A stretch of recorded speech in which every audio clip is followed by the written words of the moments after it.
Everyone, వాకిళ్ళు వంటిల్లుకి స్వాగతం. ఈరోజు మన వంటింట్లో మనం చూడబోయే రెసిపీ చేపల ఇగురు అండి. ఇవైతే వచ్చి కొరమేను చేప అండి, ఫిష్. ఈ కొరమేను ఫిష్ అండి ఇది. ఈ కొరమేను ఫిష్తోని మనము ఇగురు ఎలా చేయాలో నేర్చుకున్నాము. సో నేను నెక్స్ట్ ప్రొసీజర్ని మీకు డీటెయిల్డ్గా వీడియోలో చూపిస్తాను. ముందుగా అయితే మనము ఈ ఫిష్ పీసెస్కి పసుపు అండ్ కొంచెం సాల్ట్ వేసి కలుపుకుందాం.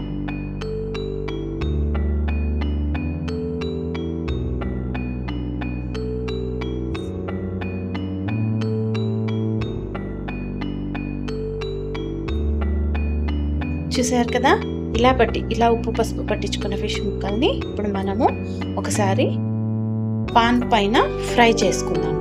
పాన్ పైన ఫ్రై చేసుకున్న తర్వాత దీన్ని మళ్ళీ మనం ఇగురులాగా కుక్ చేసుకోవాలి.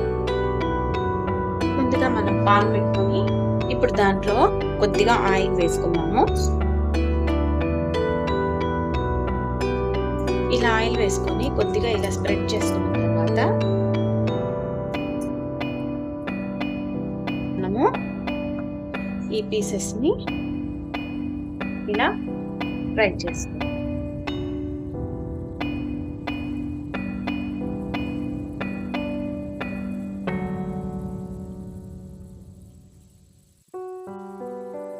చూసారు కదా, ఇలా మనము కొద్దిసేపు ఫిష్ని రెండు పక్కల కొద్దిగా పచ్చివాసన పోయేంత వరకు ఫ్రై చేసుకోవాలండి.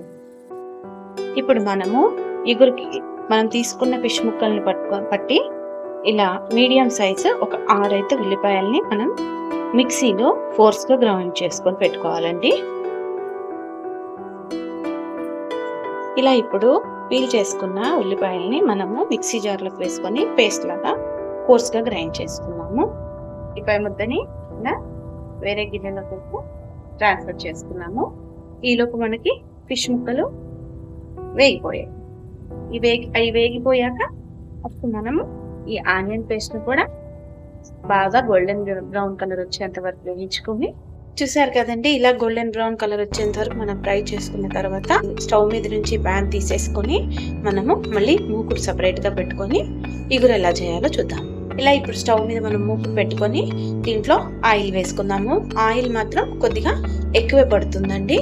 మనం రెగ్యులర్ కర్రీస్ కాకుండా కొద్దిగా ఫిష్ కాబట్టి కొద్దిగా ఎక్కువ పడుతుంది. 2 to 3 టేబుల్ స్పూన్స్ ఆయిల్ అయితే పడుతుంది. ఇప్పుడు ఇది హీట్ అయ్యాక ఒక 2 ఎండుమిర్చి వేసుకుందాం. ఆ తర్వాత కొద్దిగా కరివేపాకు కూడా వేసుకుందాం. ఇప్పుడు మనము ముందుగానే మిక్సీ పట్టి పెట్టుకున్న ఉల్లిపాయ పేస్ట్ ఏదైతే ఉందో దాన్ని మనం ఈ ఆయిల్లో వేసి పచ్చివాసన పోయేంత వరకు గోల్డ్ కలర్ బ్రౌన్ కలర్ వేయించుకుందాం.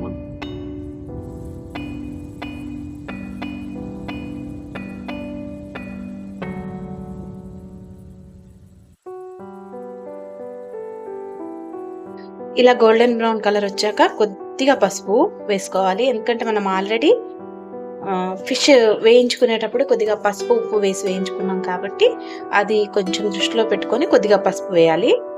ఇప్పుడు 1 టేబుల్ స్పూన్ ఆఫ్ అల్లం వెల్లుల్లి పేస్ట్ వేయండి. ఫ్రెష్ది అయితే టేస్ట్ చాలా బాగుంటుంది.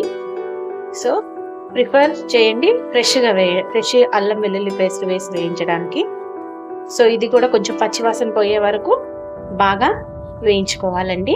ఇప్పుడు అల్లం వెల్లుల్లి కూడా వేగిపోయింది కదా, ఇప్పుడు మనము దీనికి రుచికి సరిపడా ఉప్పు, కారం, ధనియాల పొడి వేసుకుందాము. ఉప్పు ఆల్రెడీ మనం ముక్కలతో కాస్త వేసుకున్నాం కాబట్టి అది కూడా దృష్టిలో పెట్టుకొని కొద్దిగా చూసుకొని ఉప్పు వేసుకోవాలండి. ఉప్పు వేసుకున్న తర్వాత కొద్దిగా కారం పొడి రుచికి సరిపడినంత, ఆ తర్వాత ధనియాల పొడి అండి ఒక 2 స్పూన్లు వేసుకోవచ్చు. ఇప్పుడు ఇదంతా కొద్దిగా పచ్చివాసన పోయేంత వరకు సిమ్లోనే పెట్టుకొని వేయించుకోవాలండి. మసాలాలు మంచి సువాసన వచ్చేంత వరకు వేయించుకోవాలి. నేనైతే ఇందులో గరం మసాలా అస్సలు వాడనండి, ఎందుకంటే ఫిష్కి గరం మసాలా ఫ్లేవర్ సూట్ కాదు అని నా ఉద్దేశము. మీ ఇంట్రెస్ట్ ఉన్న వాళ్ళైతే గరం మసాలా వాడుకోవచ్చు. నేనైతే జస్ట్ ఇంతవరకే ఉప్పు, కారం, ధనియాల పొడి వరకే యూస్ చేస్తాను. వేరే ఎక్స్ట్రా మసాలా అస్సలు వాడను. కాస్త ఫైనల్గా అయితే నిమ్మరసం ఫినిషింగ్ ఇస్తాను.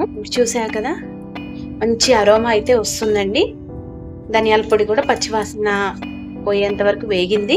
ఇప్పుడు చాలా మంచి వాసన అయితే వస్తుంది. ఇప్పుడు మనం ఏంటంటే ముందుగా వేయించి పెట్టుకున్న ఫిష్ పీసెస్ ఏవైతే ఉన్నాయో అవి ఇందులో వేసేసి ఈ మసాలా దానికి పట్టే విధంగా బాగా కలుపుకోవాలండి.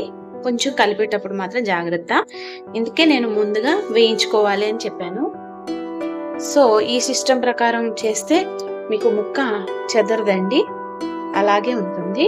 నెమ్మదిగా మసాలా అంతా ముక్కలకు పట్టే విధంగా కాస్త చూసుకొని నెమ్మదిగా కలుపుకోవాలండి.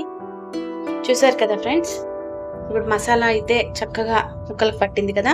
దీన్ని కాసేపు మూత పెట్టుకొని సిమ్లో ఒక 1 మినిట్ మనం దీన్ని మూత పెట్టుకొని కుక్ చేసుకుందాం. ఇప్పుడు మనం మూత తీసుకుందామండి. చూసారు కదా, కొద్దిగా వాటరీగా అయింది, కొంచెం మనకి ఇది పట్టింది ముక్కలకి. ఇప్పుడు మనం ఏం చేద్దామంటే ఇప్పుడైతే మనం ఇందులో మంచిగా ఫ్రెష్గా కొత్తిమీర వేసుకున్నాము. ఒక హాఫ్ చెక్క నిమ్మరసం కూడా వేసుకొని ఒకసారి బాగా కలుపుకుందాం.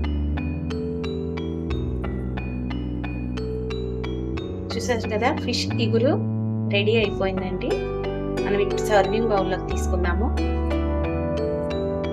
కదా.